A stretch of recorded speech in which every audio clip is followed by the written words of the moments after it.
మన శంకర వరప్రసాద్ గారి cinema box office మీద దండయాత్ర ఇంకా కొనసాగుతూనే ఉంది. కేవలం మొదటి రోజే ప్రీమియర్స్ తో కలుపుకొని 84 కోట్లకు పైగా గ్రాస్ వసూలు చేసి ఒక బెంచ్ మార్క్ ని సెట్ చేసి పెట్టింది. అలాగే రెండవ రోజు 36 కోట్ల రూపాయల గ్రాస్ వసూలు చేసింది. మూడవ రోజు 32 కోట్లు, నాలుగవ రోజు 38 కోట్ల రూపాయల గ్రాస్ వసూలు చేసి టోటల్ గా వరల్డ్ వైడ్ గా 4 రోజులు కంప్లీట్ చేసుకునేసరికి 190 కోట్ల రూపాయల గ్రాస్ వసూలు చేసింది. మొత్తానికి మెగాస్టార్ చిరంజీవి సినిమా ఎలా ఉంటుందో, తాను హిట్ కొడితే బాక్స్ ఆఫీస్ కలెక్షన్స్ ఎలా ఉంటుందో యంగ్ జనరేషన్ కి మరొకసారి రుచి చూపెట్టాడని చెప్పాలి.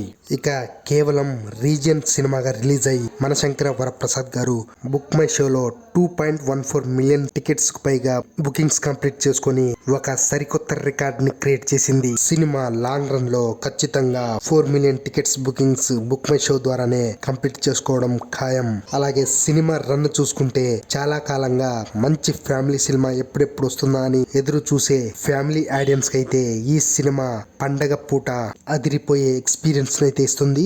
ఎక్కడో మారుమూల గ్రామాల్లో పల్లెల్లో ఉండే వాళ్ళు సైతం సిటీకి వచ్చి బండ్లు, ఆటోలు, ట్రాక్టర్లు కట్టుకొని మరి సినిమా చూడడానికి వస్తున్నారు. దీన్ని బట్టే సినిమా సక్సెస్ ని మనం ఏ రేంజ్ కు వెళ్ళిందో అర్థం చేసుకోవచ్చు.